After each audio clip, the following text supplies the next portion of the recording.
Welcome back, everyone. Ready for another deep dive? Always. Well, today we're going deep into the world of critical thinking, Oh, interesting. specifically how it all plays out in Yeah. legal situations. Okay. We're going to be using excerpts from this book called Critical Thinking, Consider the Verdict. I've heard of that one. Yeah, it's really interesting. Okay. And we're going to use it to help you analyze arguments, like a pro, Mm-hmm. whether you end up on a jury someday or just love a good courtroom drama. Yeah, I mean, who doesn't love a good courtroom drama? Exactly. Yeah. So it's interesting how this book takes, Yeah. this concept of critical thinking, Yeah. which can seem very abstract Oh, for sure. and really shows how crucial it is in a setting like a courtroom.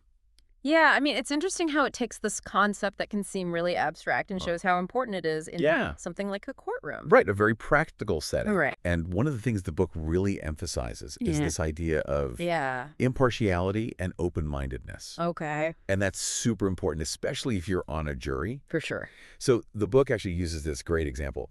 Imagine you're on a jury. Yeah. And the defendant is someone you have like a Mm. strong personal connection to, like maybe even an ex or something. Oh, wow. Could you truly remain impartial? I don't know. That's tough. Yeah. No. Yeah, I mean, it's I mean, that's a real challenge. And it's not just Yeah. personal connections. Right. I mean, you think about if you have really strong convictions right, based on maybe media coverage or something, right. that can make impartiality really difficult too. It's true. I mean, think about those Yeah. high-profile cases we always see, Oh, wait. splashed all over the news. Yeah. It's easy to start forming opinions before you even hear, like, the actual evidence presented in court. Totally, it's a great point. That's a really great point. Yeah. But here's what I found really interesting. Okay. The book contrasts Yeah. the American kind of like adversarial system with the British one. Okay. And in British courts, they have this formality, right? Yeah. Where barristers like bow to each other. Oh, wow. And they address each other as my learned friend.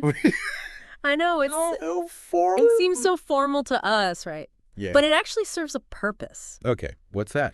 So it emphasizes that the real goal here is to find the truth Yeah. through reasoned argument Mm, and not personal attacks or, theatrics. I see.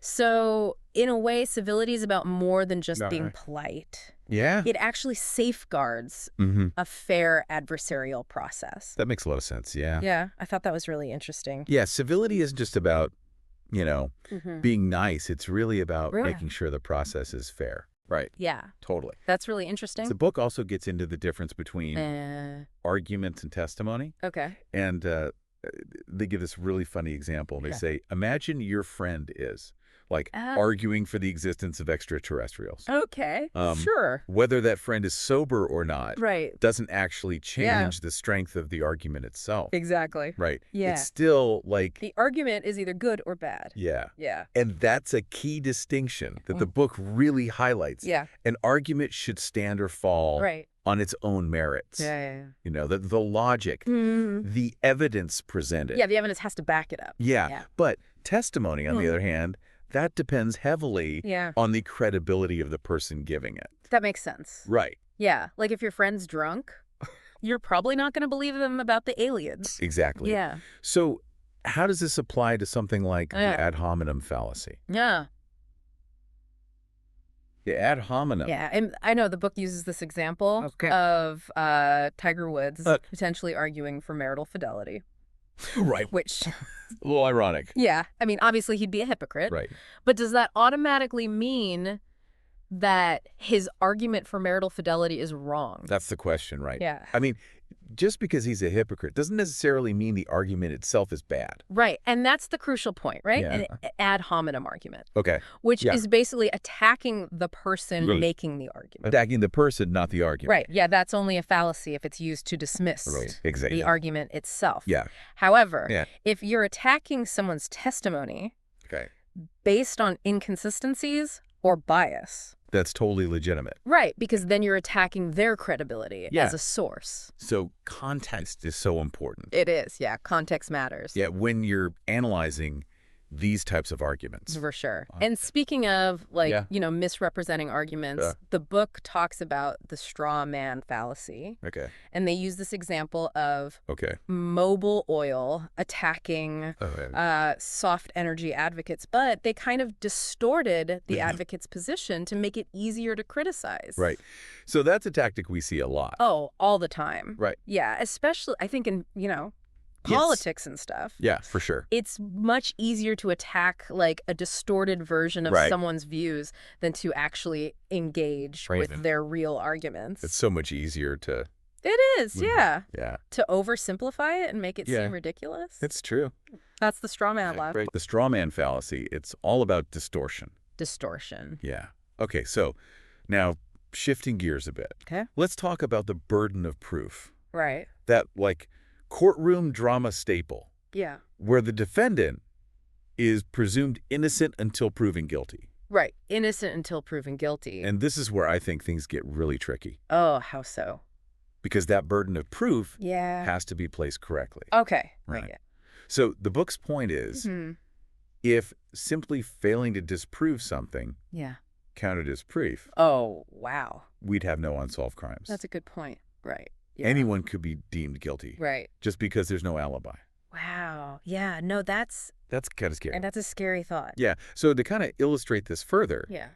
the book presents this scenario Okay. of a burglary. Right. And there's all this evidence pointing to the defendant. Okay. But then one piece of evidence is called into question. No. And this is where understanding the structure of argument is so important. Right. And the book differentiates between what they call convergent arguments. Okay. Where each piece of evidence kind of stands alone. Right. And linked arguments. Okay. Where the pieces are all interconnected. Okay. And rely on each other. I see. So knowing this structure helps us see which pieces of evidence are crucial to the case and which ones are less so. So it's not just about how much evidence, but also how it fits together. Exactly. Yeah. It's all about like how the pieces fit together. And that brings us to our next point. Okay. Which is language. Oh. Because in a courtroom, language can be a weapon. For sure. And the book dives into how even seemingly straightforward words can be super misleading. Okay. It reminds me of this example they used All right. about a politician being found innocent Yeah. of bribery charges. Okay. And on the surface, it sounds, Right. clear cut. Yeah. Innocent, like case closed. But as the book points out, Yeah. there can be ambiguity in that word innocent. Okay. So the jury's innocent verdict likely means not proving guilty Okay. beyond a reasonable doubt. Right. Right. However, the politician's probably using innocent to mean actually not guilty. Right. So which are two very different things. Two totally different things. Right. Yeah. And it's like they're using language to create a specific impression, even if it's not the whole truth. It's all about spin. Yeah. Yeah. And that's why being able to analyze language to look beyond the surface meaning of words. Yeah. To really understand what they're really saying. Yeah. Yeah. It's so crucial. Absolutely. Especially in a legal context. Yeah. Definitely. Because we can't just take things at face value. You can't, no. We have to dig deeper. Yeah. Understand the nuances. The nuances. Consider the motivations. Yeah, the motivations behind the word. Behind the arguments being presented. For sure. Yeah. It's like being a detective. Got to look for clues. I love that. I love that analogy. Yeah. Yeah. It's true. Okay, and that leads us to our next point, which is appeals to authority. All right. And this is something we do all the time. Right. Oh, yeah, all the time. We rely on experts for so much of what we know. I mean, we can't be experts on everything. Right, we can't know everything. Yeah. But the problem is, even experts can be wrong. Oh, absolutely. Or biased. Biased, yeah. Yeah. Sure. It's easy to fall into this trap of just believing something. Yeah. Because an expert said it. Yeah, you see that little quote, expert says, and you're like, oh, okay, must be true. Right, but the book reminds us that we have to be critical, even of those in positions of authority. Absolutely. Question everything. Right. Yeah. And they use this kind of unsettling example that is it. of these so-called front groups that present themselves as like impartial scientists. Right. But they're actually funded by corporations to promote To push their agenda. Specific agendas. Yeah. So it's a perfect example of how important it is to really evaluate your sources. Right. Like, who's funding them? Yeah, who's funding them? What are their biases? What are your biases? Yeah. Is there any consensus? A consensus among genuine experts in the field. Yeah. You got to look for that. Right. Yeah. We can't just blindly accept these claims. Especially when they've got... Yeah, especially when they come from sources. Yeah. With these vested interests. Absolutely. Yeah. And speaking of misleading information... Yeah. We got to talk about statistics. Oh, statistics. Yeah, I know. Everybody's favorite. It can be so deceptive. It can be, yeah. So the book really delves into how deceptive statistics can be. Right. And we've all seen this. I mean, we've all seen those ads with... Yeah, like those... average salary. Right, the average salary. Like a minute. And it sounds so good. Right. But those figures... It's all about how they calculate that average. Yeah, and it's often misleading. It is. It is. So the problem is often with the type of average being used. Right. Right. Like, median mode. Right, the median, the mode. They can paint a very different picture. Yeah. Yeah.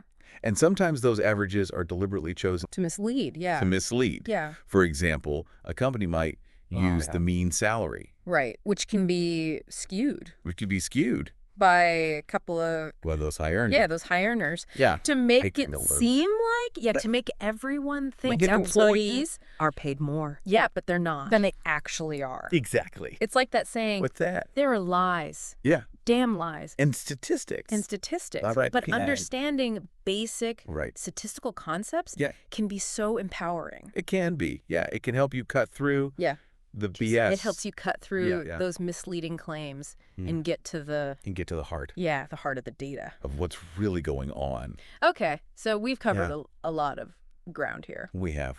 We've talked about the importance of impartiality. Yeah. The difference between arguments and testimony. Right. Some common fallacies. Like the ad hominem. The ad hominem. And the straw man. The straw man, yeah. We've also talked about how important it is to understand argument structure. Right. The nuances of language. The nuances. And the potential pitfalls. Appeals to authority. Yeah. And deceptive statistics.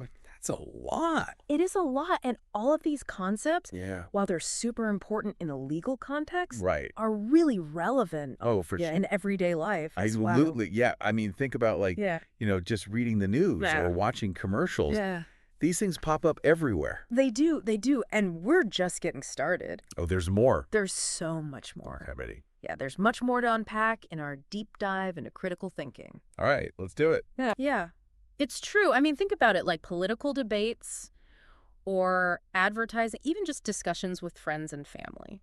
Oh, yeah, for sure. These critical thinking skills, they can really help you navigate all those situations, with more confidence and clarity. It's like you're building up this mental toolkit. That's a great way to put it. To help you separate fact from fiction. Exactly. You become more aware of the potential weaknesses in, people's arguments. You get more discerning about the sources you're trusting and ultimately more confident in your ability to just make good judgments. Yeah. Well-reasoned judgments. So for our listener, what's the biggest takeaway from all of this? Well, I think the key takeaway is that critical thinking, it's an ongoing process. It's not a skill you just master overnight. Yeah. It's something you got to practice. You got to refine over time with every argument you analyze, with every piece of evidence that you evaluate. It's like a muscle you have to keep exercising. Exactly. The more you use it, the stronger it gets. Right. And this brings us to a really thought-provoking question the book raises. Okay. It's about the ethics of using emotions. Oh, interesting. In arguments. Okay. So emotions can be incredibly powerful, right? It can be, yeah. But is it always ethical to use them to try to sway someone's opinion? That's a great question. Where's the line between legitimate persuasion and straight-up manipulation? Yeah, that's a tough one. I don't know. The book doesn't really give a simple answer, but it encourages us to think critically about how we use and are influenced by those emotions in arguments. And that's a great point, because critical thinking isn't just about logic and evidence. Right. It's about recognizing those more subtle ways that we can be persuaded or misled. Exactly. Those little tricks that our brains can play on us. Yeah. And to circle back to something we were talking about before, Okay. the structure of an argument can also make it more or less susceptible to these emotional appeals. Oh, that's interesting. So remember the distinction we were talking about Mm-hmm. between convergent and linked arguments? Yeah, convergent, where each piece stands alone, and linked, where they're all kind of interconnected. Exactly. Okay. So a linked argument, Right. right, where all the pieces fit together, Mm-hmm. might be more vulnerable to an emotional appeal that targets Yeah. like a key piece of that argument. Right. If you can knock out that one piece, Yeah, the whole thing falls apart. and that makes sense. It does, yeah. So not only do we have to be aware Yeah. of our own emotional responses All right. to arguments, Okay. we also need to consider how the structure of the argument itself Yeah. might be designed to evoke certain emotions in us. That's a really good point. Right. Yeah, it adds another layer to this whole critical thinking thing. Yeah. But it's an important one, Yeah, it's an important layer to recognize for sure. for sure. So if we step back and we look at like the big picture here, Yeah. what are some of the core principles of critical thinking Yeah. that our listener can really take and apply Mm-hmm. in their everyday life? I think one of the most important ones is just to question assumptions, Okay. both our own and those presented in like the arguments we encounter, No. because we often just accept things without really examining them. So easy to do. It is. And that can lead to some Yeah. flawed thinking. And it's about not taking things at face value Right. and really digging deep. Digging deeper. Yeah, understand the underlying Yeah, the motivations. and motivations. Yeah, why are they saying this? Yeah. What's their agenda? What's their agenda? Yeah. And another key principle is to be aware of Okay. our own biases. Our own biases, yeah. We all have them, Oh, we all do, whether we realize it or not. whether we're conscious of them or not, Yeah. and they can really distort our thinking. They can. They It's can. like that saying, we don't see the world as it is, we see it as we are. Oh, that's a good one. Right. Yeah, it's so true. And so recognizing our own biases is crucial Absolutely. to evaluating information objectively. Yeah, and it's not just our own biases we got to watch out for. Right. We got to think about the biases of the sources we're looking at, too. Right, like we talked about earlier Yeah. with the example of those front groups. Yeah, those sneaky front groups. Yeah. Masquerading as experts. Right. Yeah, we need to be critical of who's presenting the information, Hmm. what their motivations might be. Right. Are there any conflicts of interest going on here? Yeah, so to be a critical thinker, you need to be Yeah, a bit of a skeptic. a little bit. Yeah. Not in the sense of like Yeah. disbelieving everything. Not conspiracy theorists. Right. But in the sense of like questioning and examining information Right. before just accepting it. Exactly. You got to have a healthy dose of skepticism. I love that. Yeah. Healthy skepticism. Yeah. It's at the heart of Yeah. critical thinking. Yeah. And another important aspect of this is recognizing the limitations of our own knowledge. Oh, for sure. We can't be experts on everything. No, we can't. So it's important to just acknowledge when we need to consult with others Right. Or do a little more research. or do a little more research Yeah. to really get a better understanding Oh, of a topic. Sometimes you just got to say, I don't know. Right. Let me find out. Yeah. That intellectual humility Yeah. is so valuable That's what- for a critical thinker. For sure. So to kind of wrap up this part of our Oh. deep dive, Yeah. what are some practical tips? Right. Let's get practical. Yeah, what are some practical tips our listener can use to actually Yeah. develop these skills? I think one of the best things you can do is to just make a conscious effort to analyze arguments you encounter in everyday life. Okay. So pay attention to the news, pay attention to advertising, just those conversations you have with people. Yeah, Just be aware of the arguments that are happening around you. right. And it's about training your brain That's a good way to put it. to recognize the patterns of good and bad arguments, Yeah. to identify fallacies, Yeah, spot those fallacies. to evaluate evidence effectively. Exactly. And don't be afraid to ask questions. Oh, yeah, for sure. If something doesn't make sense, Yeah, ask for clarification. ask for clarification. If you're not sure about a source, Right. Google it, do some digging, find out if it's credible. Yeah. Yeah. It's like we're building that muscle again. We're building that muscle. The more we use it, The stronger it gets. the stronger it gets. Exactly. And with practice critical thinking, it just becomes second nature. Yeah. It's like a valuable tool for just navigating the world around us. I love that. Yeah. So it sounds like critical thinking. Yeah. It's less about having all the right answers Right. and more about having the Yeah. right questions. I think that's a great way to put it. Yeah. It's about having that curious mind, being willing to challenge those assumptions and approaching information with that healthy dose of skepticism. Healthy skepticism. I like that. And I think that's one of the things that I found so valuable about critical thinking. Consider the verdict. Yeah. It's like it gives you this framework for thinking about arguments and evidence, but it also emphasizes, that this is ongoing. Right. It's a journey. Right. It's not a destination. Like you arrive. You're constantly learning. Right. It's a process. Yeah. And for our listener who's like ready to embark on this journey, are there any other resources or tools they can use? Well, besides critical thinking, consider the verdict. There are a ton of great books and websites dedicated to critical thinking. I bet. One that comes to mind is the website for the Foundation for Critical Thinking. Yeah. They have a lot of articles, videos, even online courses that can help people develop those skills. That's awesome. And I think it's important to remember that critical thinking isn't just about acquiring knowledge. No. It's about applying it. Right. Using it. In the real world. Making those decisions. Right. Making better decisions, solving problems, navigating the world around us. Exactly. With more, confidence and clarity. Yeah. You'll feel more confident in your choices. So to wrap up our deep dive today, let's leave our listener with like a final thought. Right. Something to really chew on. How about this? Consider the role of critical thinking in a democracy. Ooh. Because in a world that's overflowing with misinformation, all these competing narratives. It's so overwhelming. It is, and being able to think critically is more important now than ever. Right, because it's essential for informed decision-making, both, absolutely, individually and collectively. Yeah, if we want to be responsible citizens, we got to be critical thinkers. I think that's a perfect note to end on. Yeah. Critical thinking is not just a skill. It's a responsibility. It's a responsibility. And with that, we'll wrap up our deep dive into the world of critical thinking. Hopefully you're walking away with some new tools and insights that will help you be a more informed and discerning consumer of information. Thanks for joining us.